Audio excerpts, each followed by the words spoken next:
রাহু কেতু এই দুই গ্রহ নিয়ে কিন্তু অনেক সমস্যা।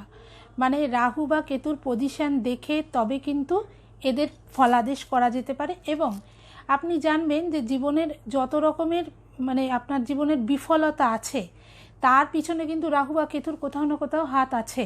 এবং শুধু তাই না, অনেকেই দেখি খুব সহজে কেতুর স্টোন বা রাহুর স্টোন ধারণ করেন, যেগুলো কিন্তু খুব সাবধানে এবং খুব বুঝে তবে ধারণ করা উচিত, অভিজ্ঞ জ্যোতিষীর পরামর্শ নিয়ে।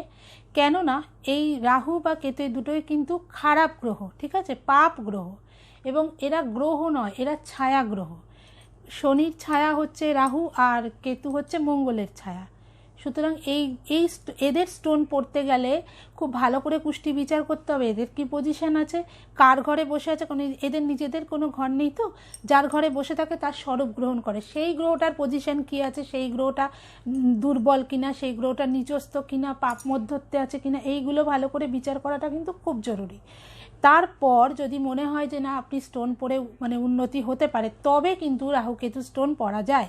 এবং রাহু কেতুর স্টোন মানে শুধু প্রবাল আর ক্যাটসাই একসঙ্গে পরা যায় না, এটা ভালো করে বিচার করতে হয়।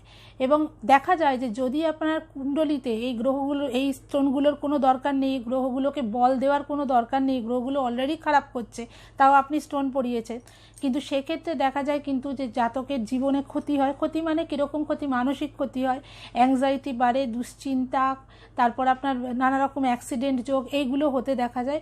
সব থেকে বড় কথা, সিদ্ধান্ত নিতে পারে না, এবং সিদ্ধান্ত নিলেও সেটা ভুল নেয়, যেটা খারাপ জিনিস সেই সিদ্ধান্তগুলোই নেবেন।